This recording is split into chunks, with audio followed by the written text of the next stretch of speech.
मुंबई के स्लम से निकले कुछ डांसर्स अपनी आंखों में सपने लिए एक ग्रुप को फॉर्म करते हैं जिसका नाम रखते हैं अनबीटेबल। उसी ग्रुप में एक लड़का था विकास, जिसकी स्टेज पर स्टंट करते समय मृत्यु हो जाती है। अब विकास का यह सपना था कि एक ग्रुप कोई डांस का रियलिटी शो जीते। अब इसके लिए सारे ग्रुप के मेंबर्स बहुत ज्यादा मेहनत करते हैं और ये ग्रुप अब हो जाता है अनबीटेबल से वी अनबीटेबल। 2019 में वो इंटरनेशनली एक सबसे बड़े डांस रियलिटी शो में पार्टिसिपेट करते हैं जिसका नाम था अमेरिकाज गॉट टैलेंट, लेकिन उन्हें चौथे स्थान से ही संतोष करना पड़ता है। लेकिन वो हिम्मत नहीं हारते और उसके बाद 2020 में अमेरिकाज गॉट टैलेंट में वापस से पार्टिसिपेट करते हुए विनर की तरह बाहर निकलते हैं और विकास के सपने को पूरा करते हैं और देश का नाम रोशन भी करते हैं। इस ग्रुप के लिए जिसका नाम है अनबीटेबल, एक लाइक तो बनता है। एक टीचर ने क्लास में डिवाइड सिखाने के बाद बच्चों से सवाल पूछा। उन्होंने कहा कि 3 को 3 से डिवाइड करेंगे तो बताओ बच्चों क्या आएगा। तो सब बच्चों ने जवाब दिया 1। लेकिन उसी क्लास में एक छोटे से बच्चे ने सवाल पूछा कि अगर सर 0 को 0 से डिवाइड करेंगे क्या तब भी 1 ही आएगा। अब सवाल दिखने में छोटा लगता है, उस वक्त बच्चे सुन के हंसने लगे थे, लेकिन इसी सवाल का जवाब ढूंढने में गणितज्ञों को सालों लग गए।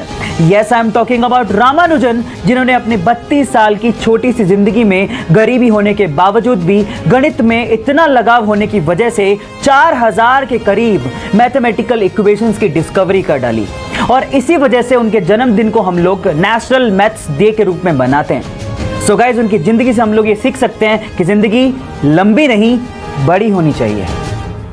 जब 1965 में पाकिस्तान ने भारत के खिलाफ जंग शुरू कर दी तो तब के प्रधानमंत्री श्री लाल बहादुर शास्त्री जी ने सेना के हाथ खोलते हुए कहा कि तुम ईंट का जवाब पत्थर से दो। लेकिन इस बात से नाराज होकर अमेरिका ने भारत को धमकी देना शुरू कर दिया और कहा कि अगर भारत ने जंग बंद नहीं की तो अमेरिका से आने वाला गेहूं भारत को नहीं दिया जाएगा, वो बंद कर दिया जाएगा।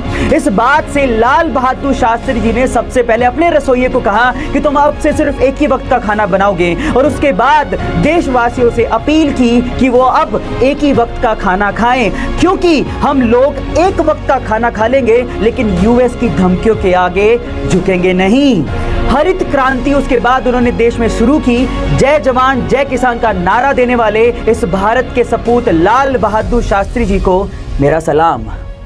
हम जिंदगी में बहुत बार हार जाते हैं, गिर जाते हैं और कभी कभार तो हम लोग उठने की कोशिश भी नहीं करते और जब वक्त निकलता है तो हम सोचते हैं कि काश एक बार और मैंने कोशिश कर ली होती। इस केस में क्या करें मैं आपको बताता हूँ। ऊपर एक वीडियो चल रहा है, 3 साल का एक छोटा सा बच्चा है जो कि एक स्केटर है और उसके मन में कोई डर का गिरने का भाव ही नहीं है। वो सिर्फ एक ही बात सोच रहा है, मैं स्केटिंग करते हुए गिरूंगा, फिर से उठूंगा और फिर से कोशिश करूंगा क्योंकि मुझे इस काम में मजा आता है। तो बच्चे बन जाओ, गिरने से डरो मत, फिर से उठो क्योंकि जिंदगी इसी का नाम है।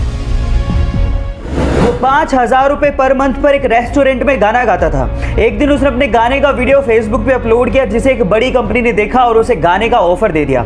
उस बंदे ने 10 ही दिन में मेहनत करके 7 गाने रिकॉर्ड किए, लेकिन उस बड़ी कंपनी ने एक भी गाना सेलेक्ट नहीं किया। उस बंदे का दिल टूट गया, लेकिन उसने हार नहीं मानी। फिर उसके बाद उसने अपने मोबाइल से फनी वीडियोस को फेसबुक पे अपलोड करना शुरू किया। वही सेम वीडियोस उसने यूट्यूब पे भी डालना शुरू किया। पहले कोई खासा रिस्पॉन्स नहीं था, लेकिन उस बंदे ने सेम सेटअप के साथ 100 के करीब वीडियोस बना डाली और उसी में से एक वीडियो पाकिस्तान में सुपर वायरल हो गई और उसके बाद उस बंदे ने पीछे मुड़ के कभी नहीं देखा और आज वो बंदा इंडिया में सबसे ज्यादा फॉलोवर्स के साथ नंबर 1 यूट्यूबर है। सर्जन कहां से लाऊं? अरे हमसे बड़ा सज्जन कोई पैदा नहीं हुआ। सर्जन गाइस, अपनी मेहनत के दम पे एक साधारण सा बंदा कहां से कहां तक पहुंच सकता है ये आप भुवन बाम से सीख सकते हैं। तो उस बंदे के लिए एक हार्ट तो बनता है।